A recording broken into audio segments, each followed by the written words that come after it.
这个纪录片呢是讲中国有很多被遗弃的女儿，在80年代左右被遗弃掉，他们在30多年之后开始寻找自己的亲生父母。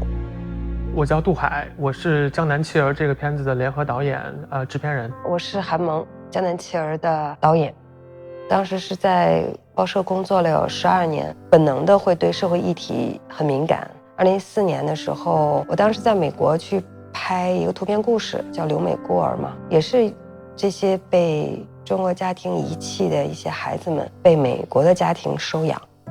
他们为什么会在这儿？他们经历了哪些故事？这种疑问就越来越多。2015年9月份回国之后，他在跟我讨论，他觉得这个要做一个纪录片。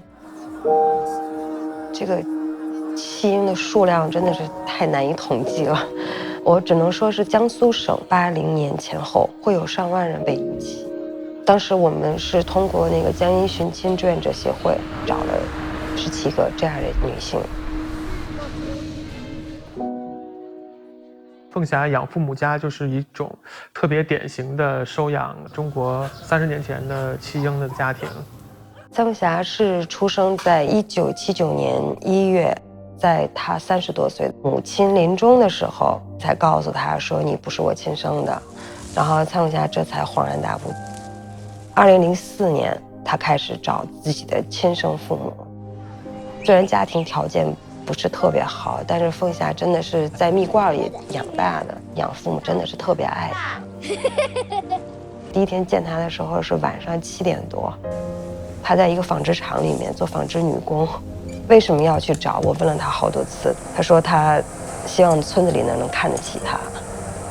我个人感觉最大的矛盾就是她既想知道自己的过去，但同时又不想伤害自己的养父母。她更希望得到她生父的一个道歉。我们当时知道蔡凤霞找到了之后，就到了凤霞他们家，跟他们一起过了一个春节。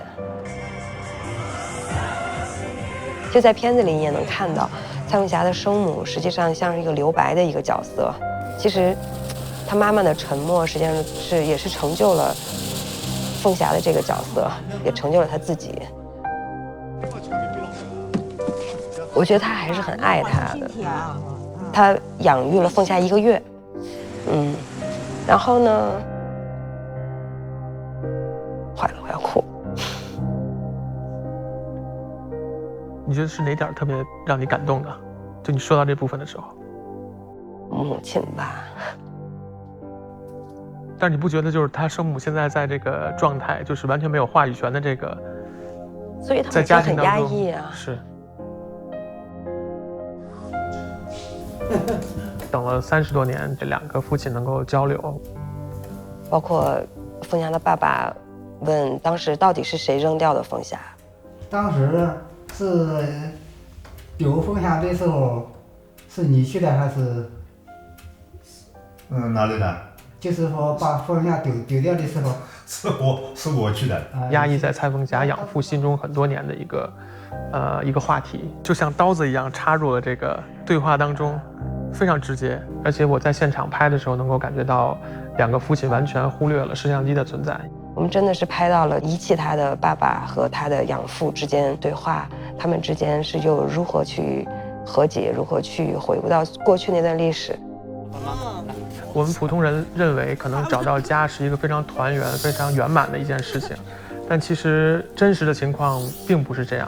这个可能就是另外的一个冲突，包括语言的隔阂，包括文化的差异，包括经济的一个不对等。我们拍摄结束的时候，他其实并没有原谅他的生父。砀山以梨出名嘛，那片梨树大概有70多年了，真的很美。他的母亲又葬在那儿，他的小儿子又在那儿出生，然后凤霞也是像是一个生命的轮回一样。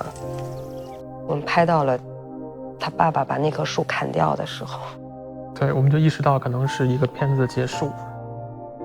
我们拍摄之后也已经过去大概2年的时间了，蔡凤霞跟她生父母其实关系是越来越好的。现在是释然。我们都是生活在这个计划生育年代，都是独生子女，我们是从底层，从这些普通的这个女性的角度，试图理解她们的这种生活的转变。那个时代对这些女性有一个歉意，就像蔡文霞想要她生父的一个道歉一样。